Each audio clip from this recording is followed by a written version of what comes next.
Okay, we're going.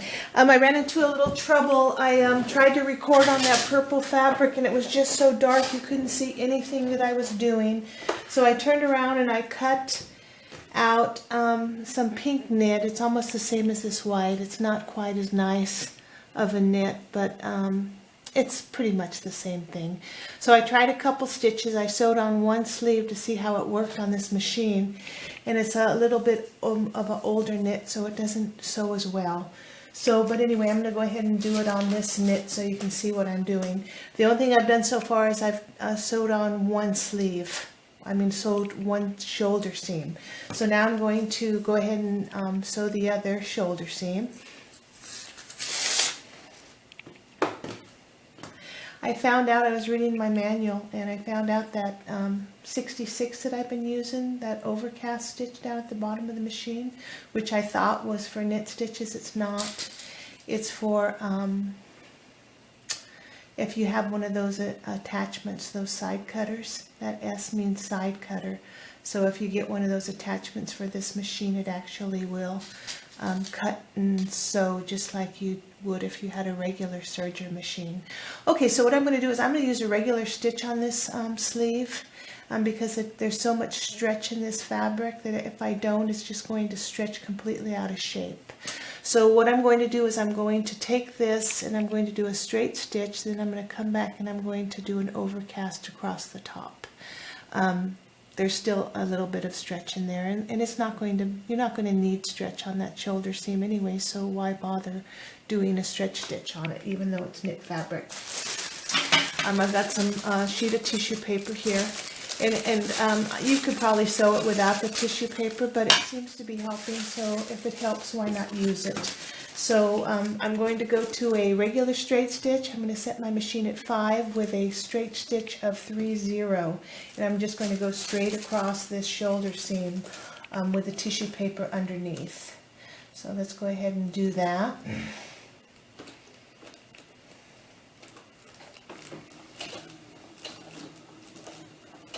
I had a couple stitches being skipped too, and I'm not really sure why. I think it's because my fabric is cheap. I mean, my thread is cheap.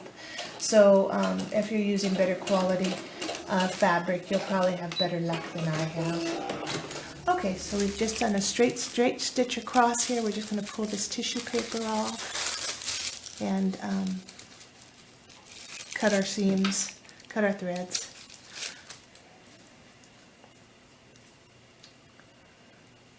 Okay, so now we've got that. So now we're going to switch to our G foot, which is, where did I put my G foot?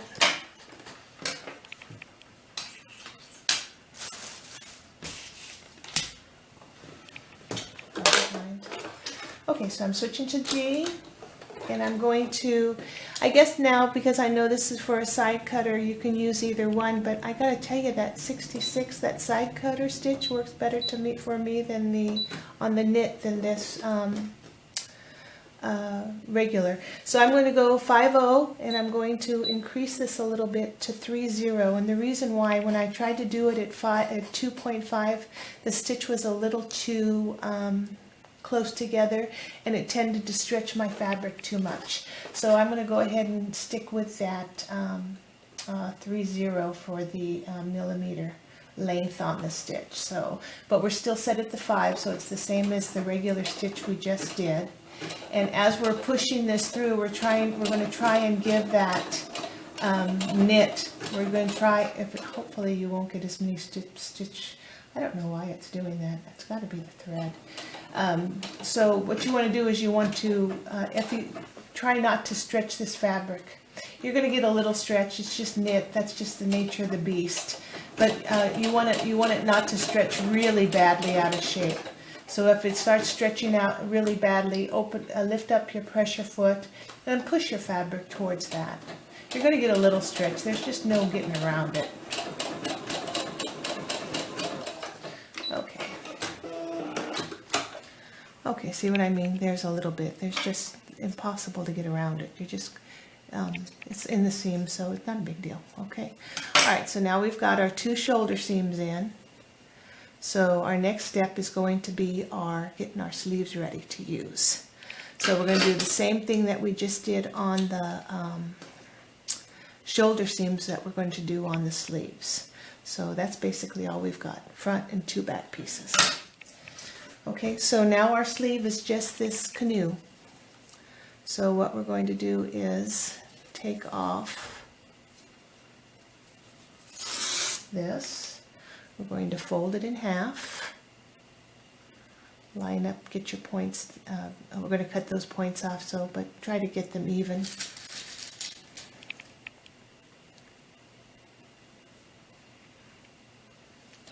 And you're going to have a lot of stretch in this position because we're on we cut it along the stretch just like we were using ribbing.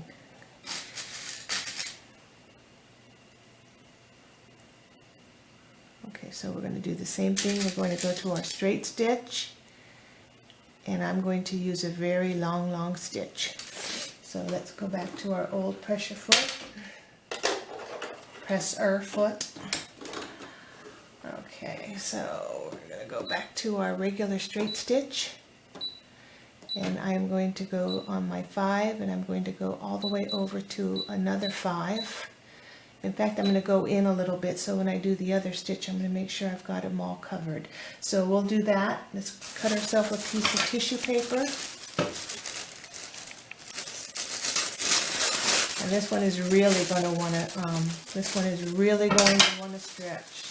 So let's just give it plenty of room.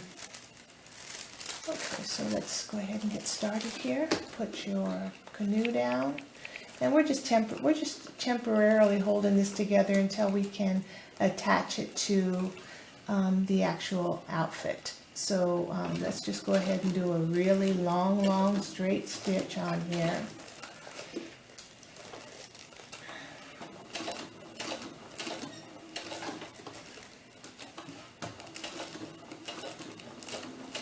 I'm kind of far away from I'm kind of too close to the edge right now. I wish I knew why my machine was skipping stitches. I probably need to go to a different type needle. Or like I said, a better quality thread.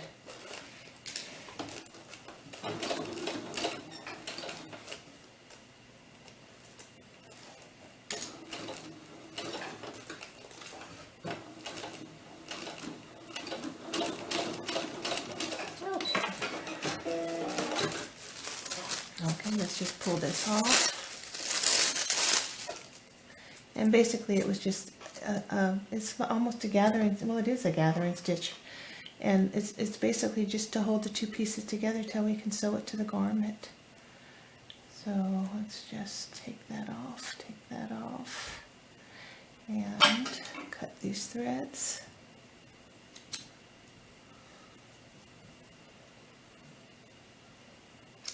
Okay, all this away. Okay, so basically that's all we have, is a long stitch together on here. Okay, so there's that. So now we're going to take our t-shirt, and we're going to line up, we're going to cut this in half, fold it in half, put a little mark on here so we know that's the edge of our, depending on the stretch of your sleeve. You just want to make sure that they both look the same when you're finished with the this outfit. So let's go ahead and put that on the middle. We're going to push our seam towards the back of the outfit, and we are just going to pin that down.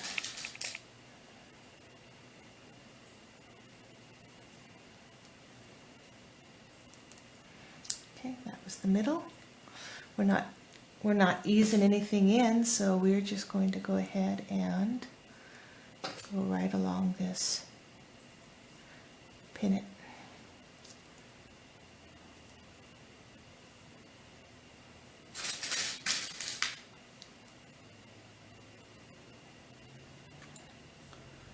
These needles aren't so sharp anymore.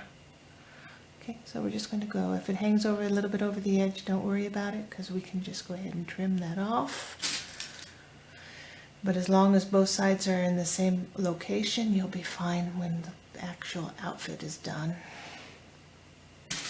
If you don't line them up evenly when you put them on this blouse, what's going to happen is it's not going to look right when you're actually wearing this little t-shirt. Okay, so let's just pin that there.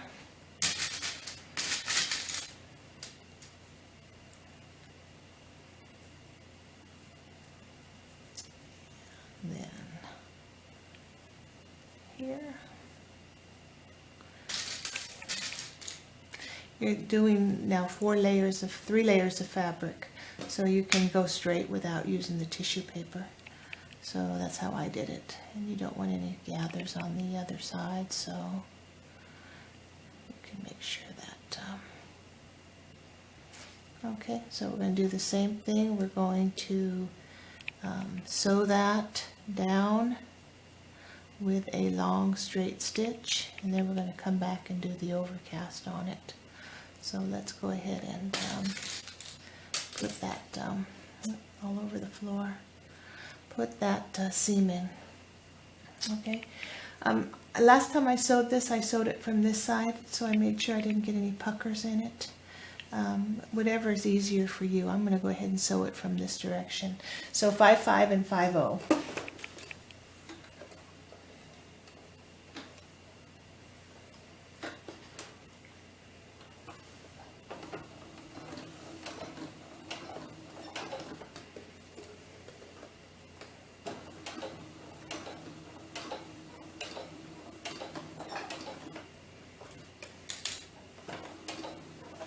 You can see I didn't really check my camera angle. I don't think you can.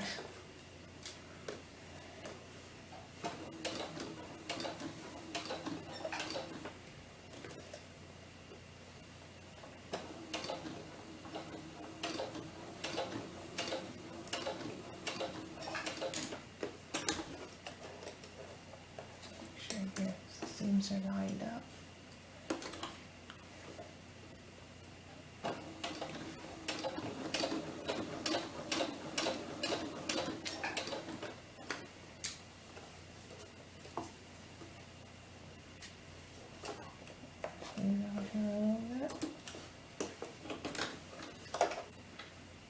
Too far away from the talking with pins in my mouth.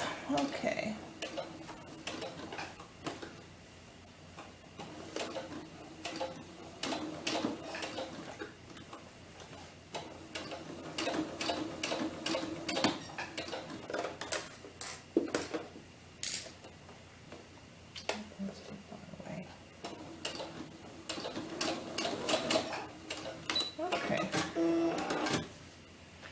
So basically that's all we did. We just sewed a straight seam on there, and that's how we're going to get that cute little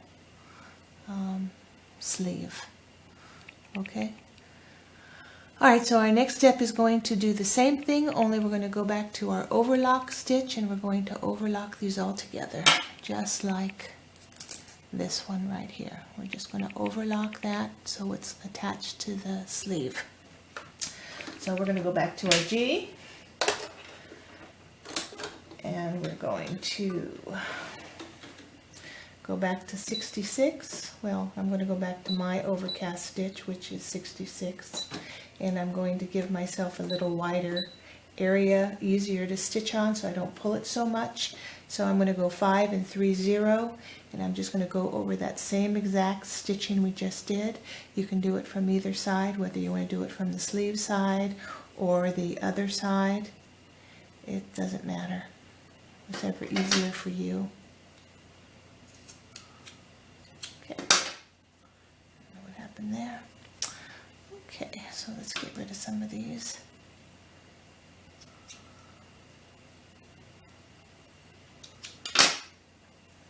Okay, I'm going to do it from the same side just to be on the safe side. Okay, so here we go again. Overcast stitch, 5 and 3.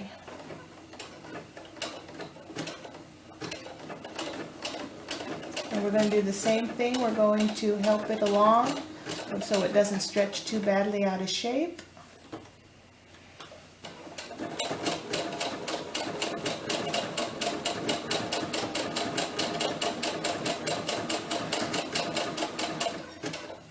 you'll notice when you get to the right here on the sleeve, this is a straight knit, so you're not going to have a lot of stretch, so it's not going to be hard to sew.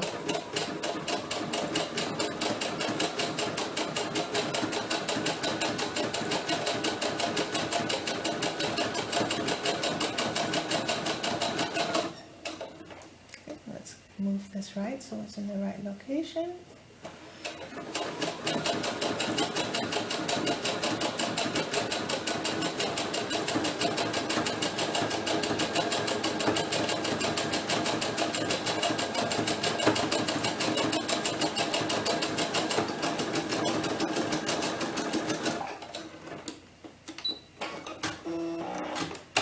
Okay, so we've just finished off that seam, and then when we go to sew that side seam together, that is going to be our sleeve.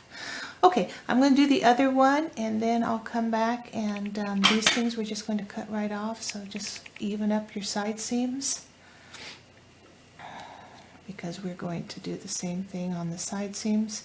I'll go ahead and do the other sleeve, and when we come back we'll do the neckline and the side seams, put in the Velcro, and we've just made ourselves a little knit top. Okay, so I'll be back.